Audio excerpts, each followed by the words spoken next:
riding the rails. Went to school at Doing what? Pillsbury School till Fun. fourth grade. Going to the back doors and asking for something to eat, riding the Well, axles. to travel, I know they rode the rails, but I don't know as to thumbing or whether he was going to jobs or... You know, when they say riding the rails, it's mean that they're hitching around. Yeah, that's what I say. Jumping in the bucket or up. Yeah, but now, that wouldn't be, that, I don't think they meant that. They were just doing that entirely. They were going here from here to there. Yeah, sure, naturally they're going from here to there, but I'm pretty sure that he... Like now, if they come from here to go over to Minnesota to the lumber camp, well, they wouldn't pay their fare, they'd ride the rails. That was not considered a crime back then? No, I think not it was a unless the common railroad police caught you at it. Or chased you off, they just chased you off, they didn't do anything about it. During Depression, even in the 30s, Oh, there's a lot of that. even Brian, you know, when he went out to California to throw the car out there to get back, he had to hitch rides on the train. But then he was in New Mexico. He knew he had to get off before the train stopped. So when it slowed up, he jumped off. And then he stayed at a farm or at a ranch all winter. In the spring. But that was a common thing to do. Yeah. How did he meet his future wife? I didn't know So that. Aunt Minnie and Uncle Henry. Yeah, I did. That's a little bit before my time, Well, so I it's didn't. perceivable. Yeah, but I don't know. And what work he done during his childhood, I don't remember him ever having I don't know a anything job. about it. I don't remember. His dad was a huckster. What's that? You know, my man Peddler. pushed a cart full of vegetables that he picked up. Well, where he got them, I don't know, but he pushed a cart. Didn't have a horse, but it was a push cart. And went around up and down the street. And he limped for some reason or another. There was something wrong with him. He limped. I don't know whether he had a broken leg and didn't heal right or what. But the work I remember him doing is something on that same order. Delivering, like he'd buy up vegetables or get vegetables from the farmers. We'd take them down to the lake and sell them, peddle them, Pick berries. pick berries. He'd take them in and sell them. Pick, He'd park the car and we would go from house to house too. well, he, But his, One in his time. childhood was most all spent in town. And Yeah. went to school to the They went fourth to, grade. when they went into the shops and the foundries real young to work. I am not sure if he went all the time to Pillsbury School, but he went to Pillsbury School because somebody had a picture with him and his classmate. And Oh, well, you got a I- copy of it, didn't you? Dick made them, and Grace had copies made, and who was it? Doris, you got the copies to take out. One for everybody out there. And I saw that Pete got a copy.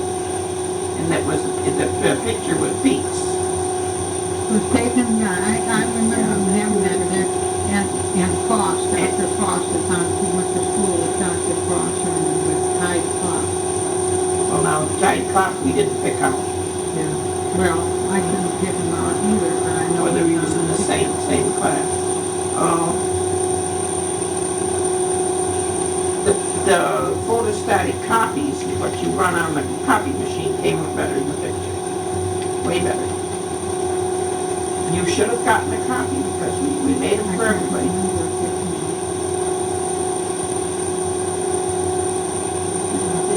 I know he was awfully poor, was at Cleveland's administration when the Big Depression, almost like the 30s.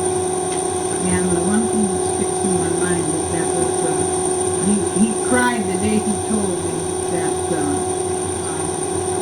they were so poor. Somebody, pig had died. And crap that took it home. They had nothing to eat.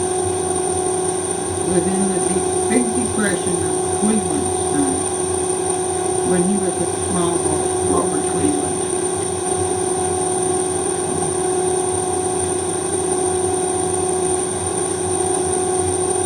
And his dad died. He died young, 1901. Of course, Pa was grown up then because he got married in 92. Jake was just a boy, 12, 13 years old. But what hobby, he says here, what hobbies did you observe him involved in? I don't remember him having any hobbies. Reading. Reading, yeah, he loved his Western stories. Yeah, and he'd read to us stories that he would read. He'd read to us in the evening. We'd all sit around on the floor by lamplight. He would lay on the couch Yeah, and and read. read. Yeah. And it was all, we always wanted to hear one more chapter, but you know, it was time to go to bed. And when you were too young to remember that we hauled him outside. That was a challenge. He didn't fight us, see? We Oh. had to drag him, haul him outside off the couch. As kids, we got him out. It was a chore, everybody worked.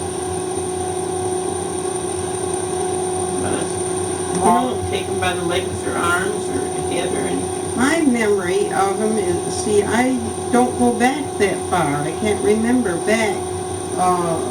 My memory of him is more almost after Mother died and so. Oh yeah, you were just a kid. Yeah, see, I was only 12 then when Mother died. But from then on is when I remember Dad. You know, we usually remember picking up acorns for the pig going out in the fall of the year. Oh, yes. And bushels and bushels of them for the pig. We always had to fill our dinner buckets when we came home from school. Because it was a good year. Everybody got tired of me talking all the time, all but Dad. He never told me to shut up.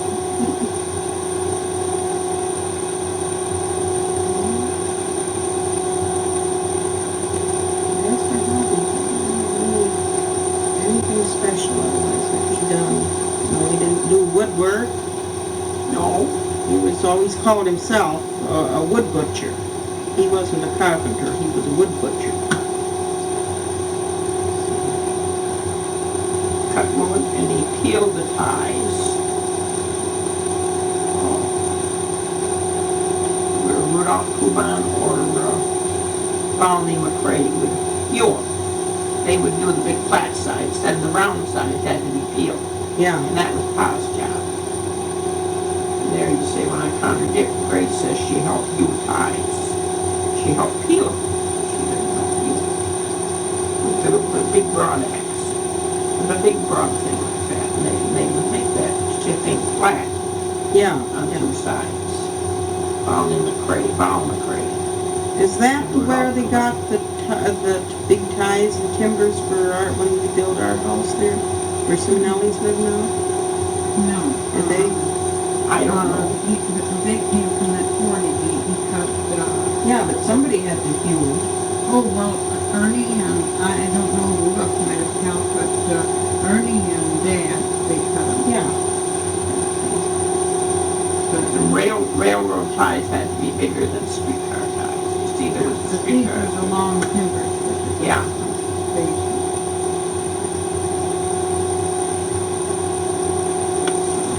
But after Mother was gone, I remember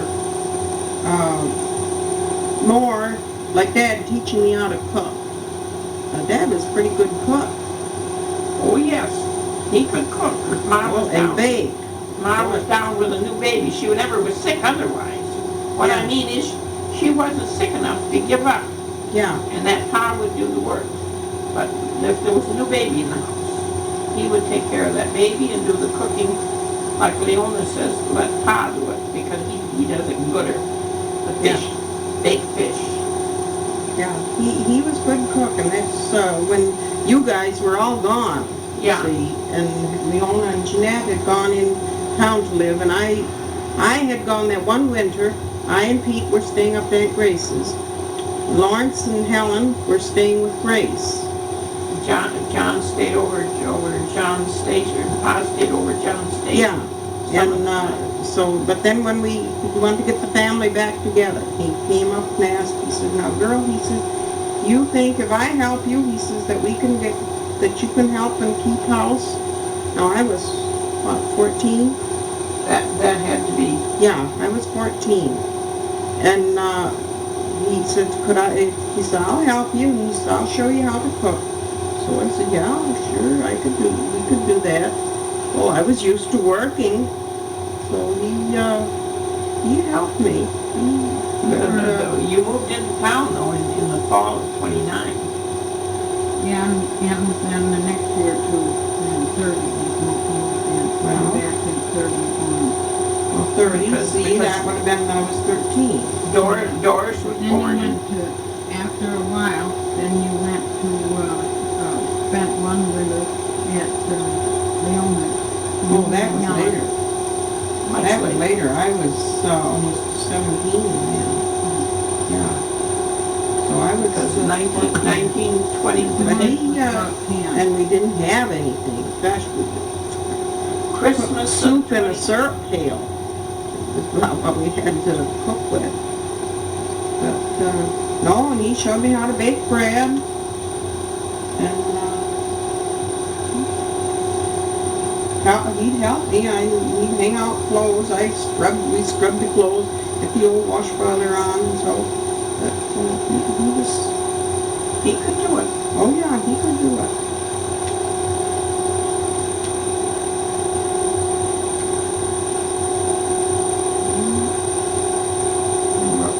Wash that newborn baby and put the belly bands on and the pinning blankets. You remember the pinning blankets? He could do it just as good as anybody.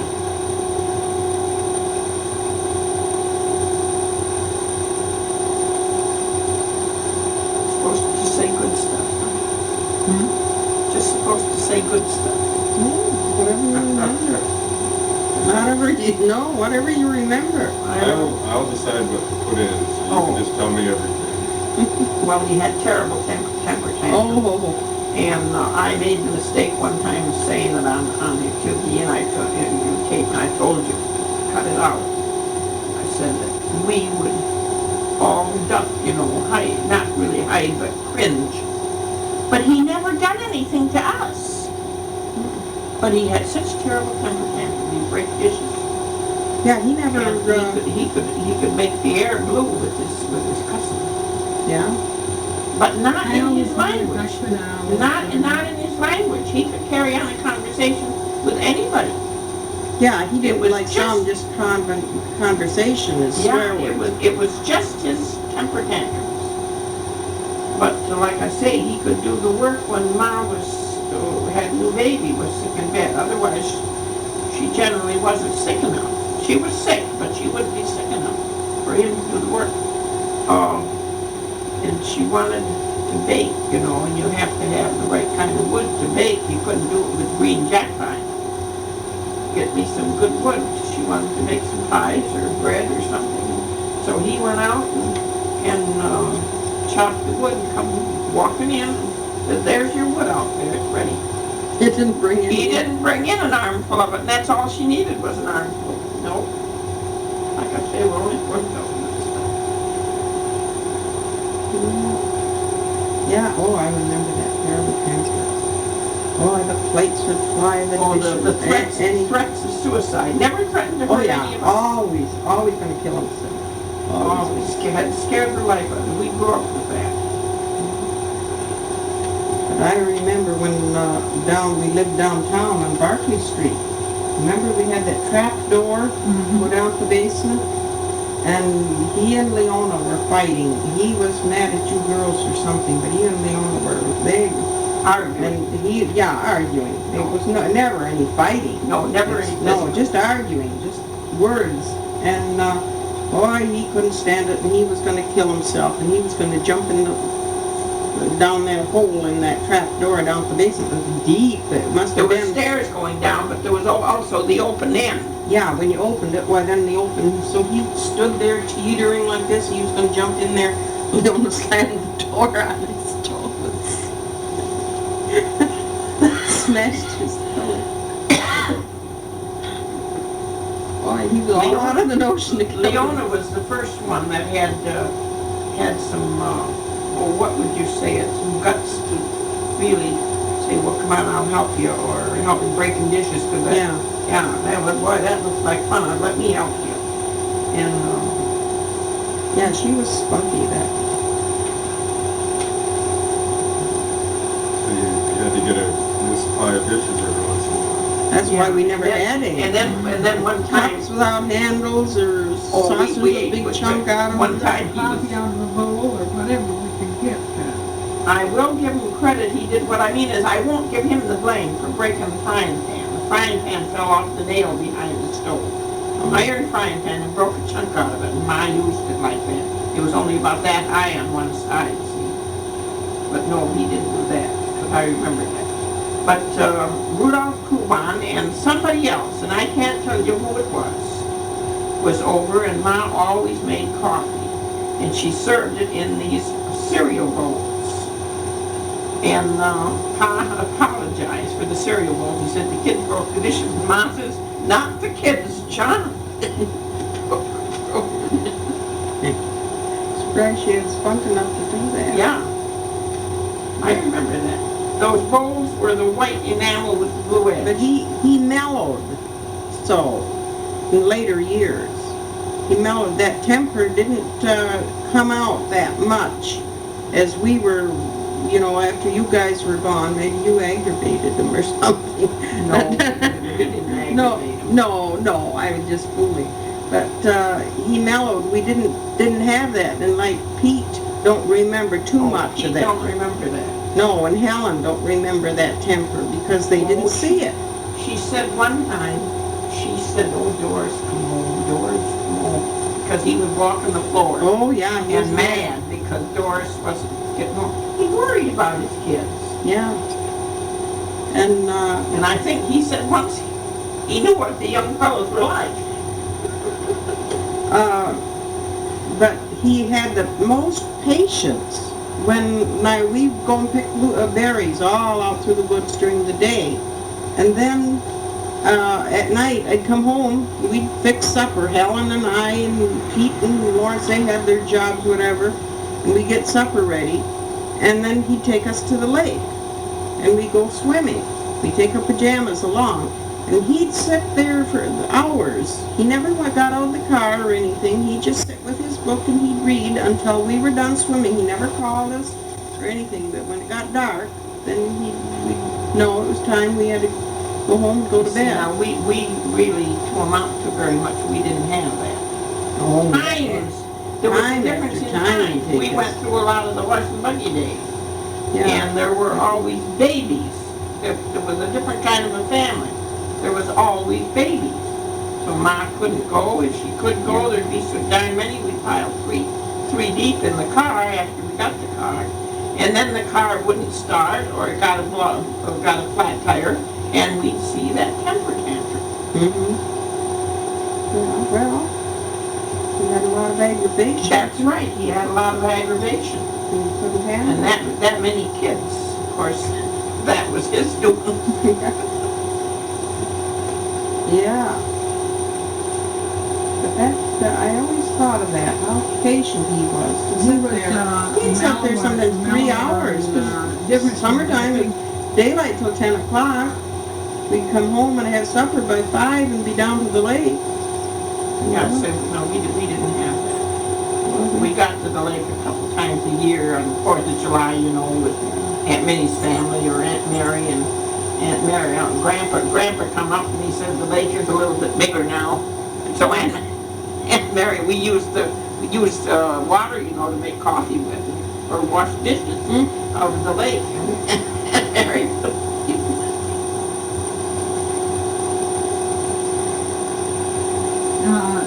Dad was patient, put up with a reasonable amount of kids growing up, you know. I can even see where he'd be real upset different times. Now, since Leona and I went to dances and look at the house parties that we had at home, and I don't remember of asking Dad permission to have a party there. We just arranged a party. Well, you were running the house as much as he was. And he, you know, he'd get upset and walk back and forth and, just went ahead with the party and everybody had a good time and didn't disregard it.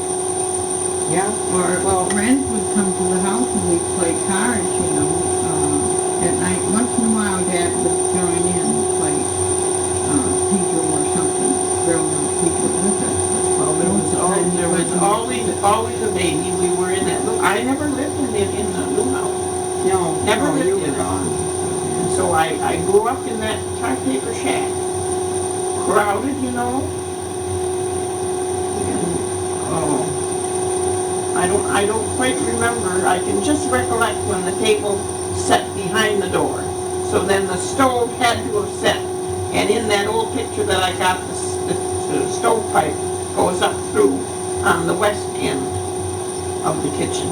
But it was moved to the back of the door, and the chimney was used for both rooms. Mm-hmm. There was a chimney put up, actually a brick chimney on a shelf. And then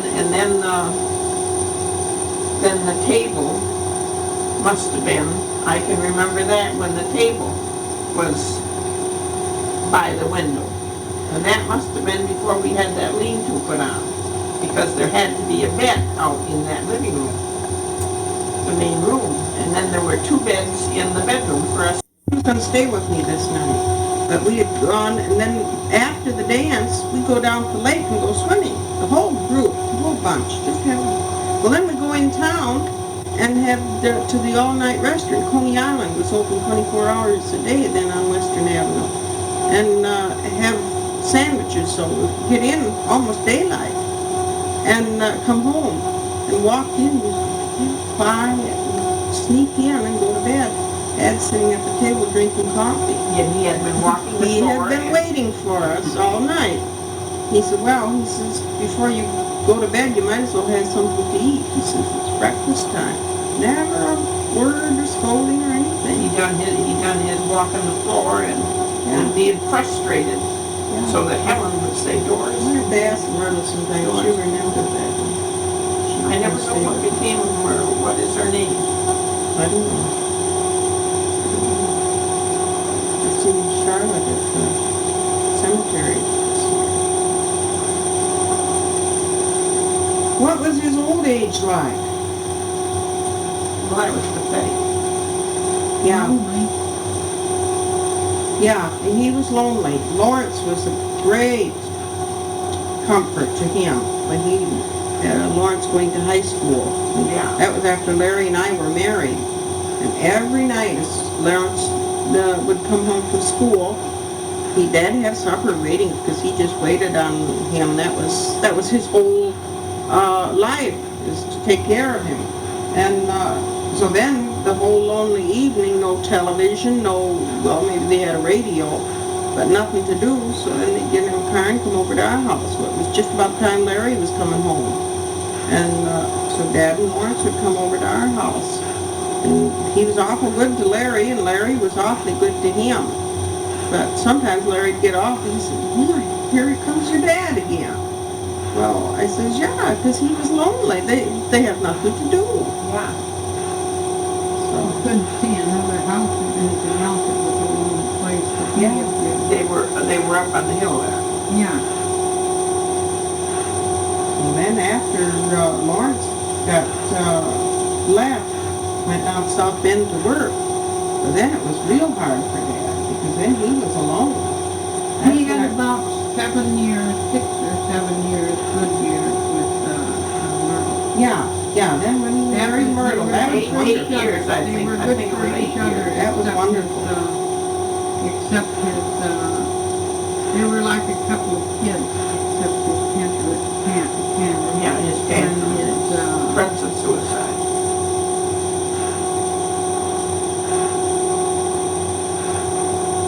but they always like to see people come, both of them did. And, you know, after they have coffee and everything. Oh, yeah. Although,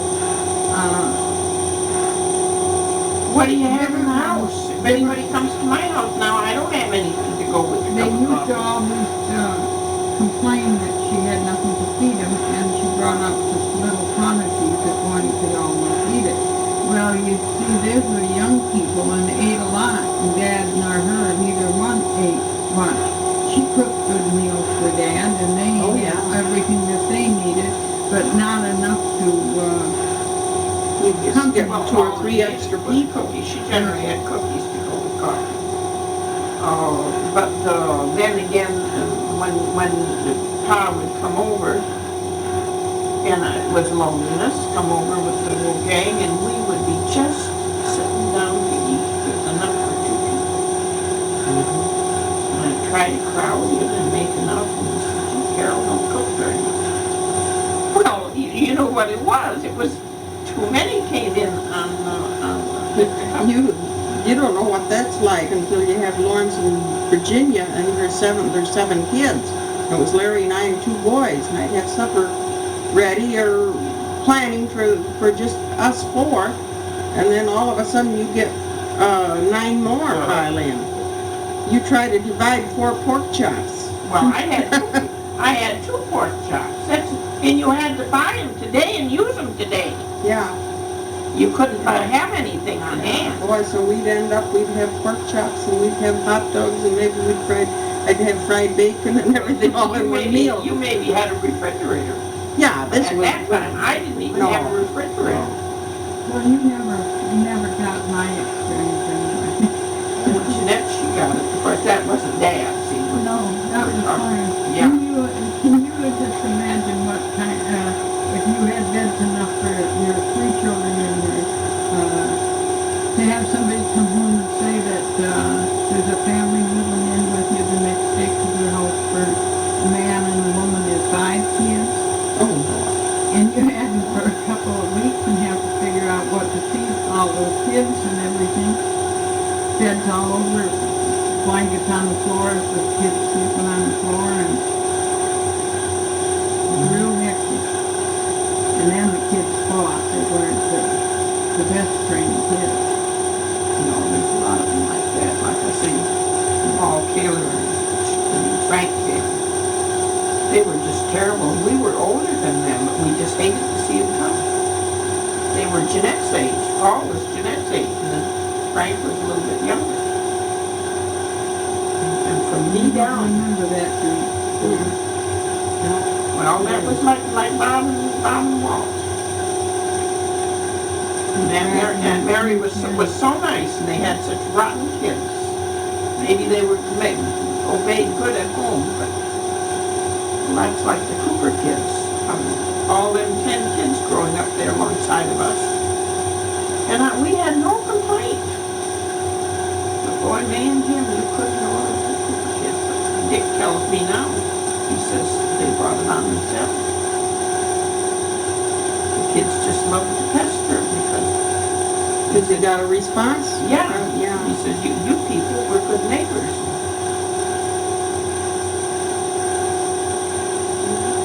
Oh, well. His most endearing quality.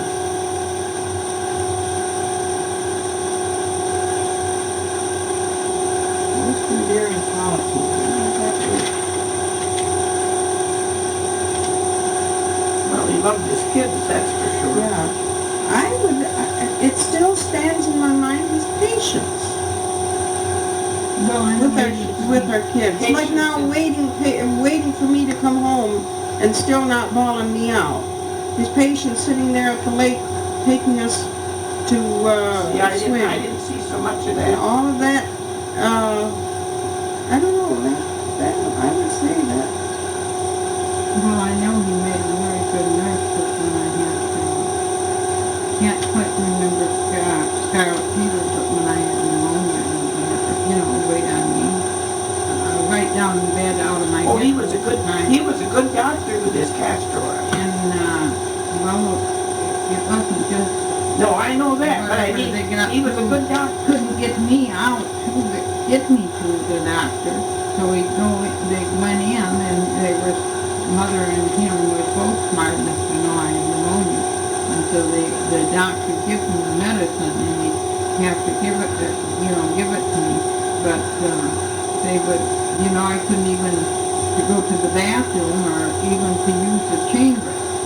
He didn't want me to put my feet on so, Oh, the floor was never warm. no. So, he would hold me up, on the top and so, but, he'd wait on me and I know lots of times it was him that come in, give me a bath, wash my face and hands and so. But part of that time I was out of my head. Didn't really know what was going on. She got everything for all of us. We would all get everything and bounce back. But she got anything there was, she would nearly die from. Whooping cough, mumps, measles, scarlet fever, and then pneumonia on top of it. Anything. Marina, opinion. What do you know of your mother's childhood? There again, I don't know anything. Well, they had a grandma that they would be somewheres and they got treated with a cookie or a piece of cake, which they evidently didn't get at home. Grandma wasn't that kind of a cookie.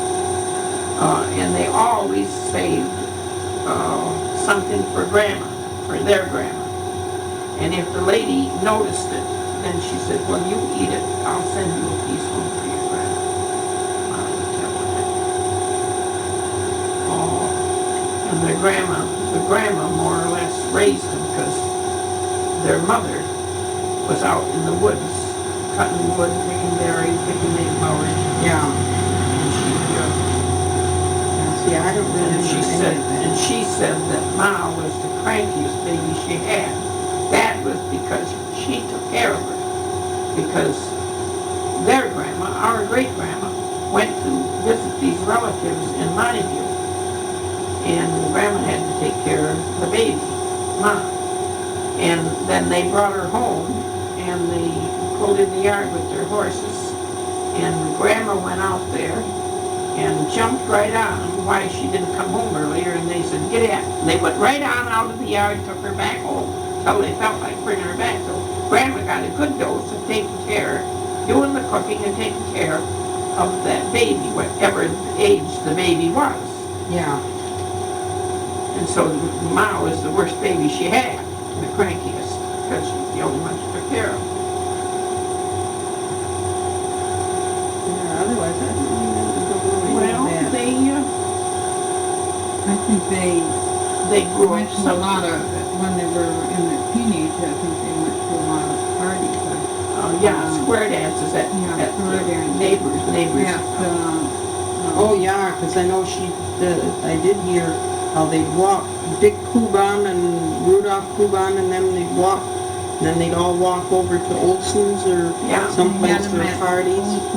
Ida Olson was her best friend. And then there was Shirks over here. And then, of course, at Delp's place, they had a lot of them. The floor would pour down some square dancing on it. But at Trader's place, there they have a lot of dances there. I think it's Trader's, that place in the Pines, Yeah, near where, it's gone. There's another place there now. where up on the hill. Zimmerman lives, only up Yeah. on the hill. But then they had a lot of them in Olson. Yeah, well, because the Olsons were musicians. Yeah. They played the violin. What activities do you most remember your mother involved in? Having babies. No, what clubs did she go on? Oh, she belonged to Square Margaret. dancing when she was a young girl, and belonged later years to Margaret Club. And I don't know what it was because they had sheets and pillowcases. When you remember, that was when she was a teenager, or when she was younger. Oh, what I remember I don't- well, I don't remember her doing Family. quilting or She didn't Yeah, have any, time. no, She sewed all of our dresses. No, she made these crazy quilts. yeah. Oh, yeah, because for- you as have need. a block or a piece and help put pieces on it, and I helped her do that the feather stitch on it. Oh, yeah. That was a necessary thing to make quilts. And, she used all kinds of pieces. And what was sad was that these pieces would be used and they would wear out in no time. She made all of our clothes. Yeah, that's what I mean. She made all of our clothes and our underwear too. I mean, not our long underwear, but our bloomers or the straight pants. She made them straight and then button, on a underwaist or elastic in the waist. Made them out of feed sacks. What to you was her most endearing quality? Her patience. Yeah. See, I don't And remember, then- I can't remember much about her. And then her Thing. always singing ballads and hymns. I don't know how She she had done a lot of listening. Oh, yeah. Yeah, she was musically inclined. She played the harmonica. We didn't see much of her. She didn't have one to play. What is your fondest memory of your mom? All the good stuff that she cooked and baked. Well, mine isn't, I can't say it's the fondest memory, it's the most outstanding memory, and it's just right there, just like it's burned in my brain. When I was probably 10 years old, she was already 6. See, this was after Lawrence was born. And she told me to go out and feed the chickens or get the eggs or do something. And I, sassy little me, and I says, I don't have to if I don't want to. And it's just as clear of how she got out of that chair and she could hardly walk, and she got a belt and she showed me that I did have to. She wouldn't accept that from me. Good. That you're not going to talk like that. Well, She probably went to bed afterwards, but that's burned in my brain, just as clear. She was really the one. She complained that Dad didn't help her discipline the kids. Well, he was good, but and I had the same thing. Did your dad ever spank you? No, it was you. Yeah. I'm the one that had to spank. But I And remember say, the last time I remember you spanked me, I just pretended that it hurt so that you think you were doing a good job. It didn't hurt at all. but, and I have to apologize. I spanked him one time. I hit him when I shouldn't have. I didn't have the pay. I was so upset. But anyway, that's a different story. Many times, Charlie would tell the kids to do something or something, and they didn't do it, and he didn't do nothing. They'd say, well, why? And I would say, because your dad said so. Mm-hmm. I always backed him up. If a lot of times he'd cross me, their fussy eating habits, Yeah. he would be sitting there eating it. But if they didn't want to eat it, he'd say, if I don't want to eat it, I wouldn't eat it. Yeah. Boy, Yeah. that's good for child That's all I need. discipline.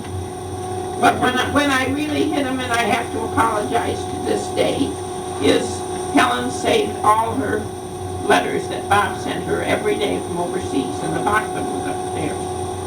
I never looked at it. I come upstairs one day, and I found him with that box. And I blew my top, and I struck him, I slapped him. And he said all he was doing was looking at the stamps, admiring the different stamps coming from France and Germany. That's when I was really into stamp collecting. Yeah. At that age, I couldn't care less about love letters. It was the stamps that I was... Well, he wasn't supposed to be looking at them letters, because I never looked at them. So that's, and he was, Larry. how was you were a lot bigger. He was only 6 to 8 years old at the time the others were coming. But this was afterwards that he was up here. But, that memory of mother, I don't remember much about her. Some days, I can't remember her at all. And so, but that she wasn't going to have sassy kids. Well, I got a different view of that. What was you supposed to do? Feed the chickens? Feed the chickens or something. Oh, well, this was the cow, that old red cow that we had. Ma had such a cold. She coughed and coughed and coughed. And I couldn't see her. I didn't see how she could go out and milk that cow. Pa evidently was working and staying in Aunt Sophie's or Aunt Minnie's. And I took that pail and went out. That was my first time that I milked the cow. I milked the cow after that. Oh. Yeah, I felt so remember sorry. I when was- a kid, but I remember milking a cow. I didn't get to milk the cow until I went out in the country, then I got Yeah, I milked the the job cow. unloaded on me. So then I took the job of milking the cow. I remember going down to the corner, going down the lane to the field, and sitting there milking the cow. But this was in the barn, and she had such a cough. Maybe she was pregnant for all I know. I don't know.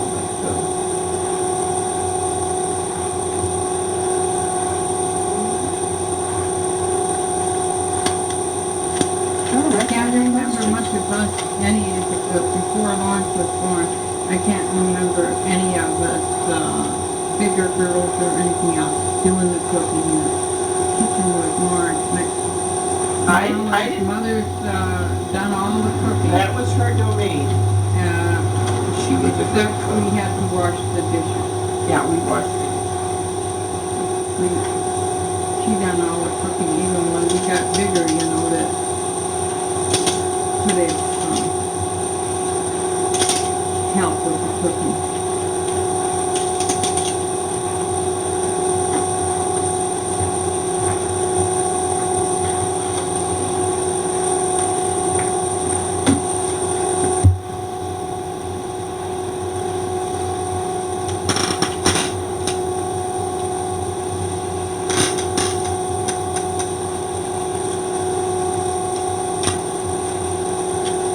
She would have Rudolph Kuban there for supper, whether Dad was there or not. Lots of times Dad was there.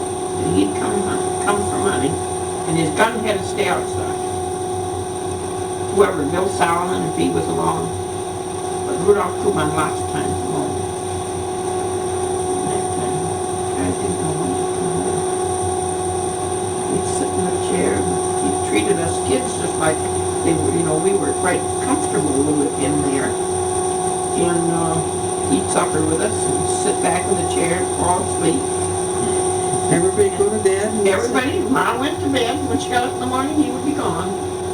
Like Stell says, they didn't know where he was supposed to live. Yeah. Jokingly. I remember that. That's when Lawrence was a baby. Even then, yeah. Yeah, he'd come over and have supper, and then sit in that chair and go to sleep. There wasn't many chairs to sit in, I think Lawrence was about a year old when we moved into the new house. First winter, he was in that. Yeah, in 26, Lawrence was from November to Arbutus time.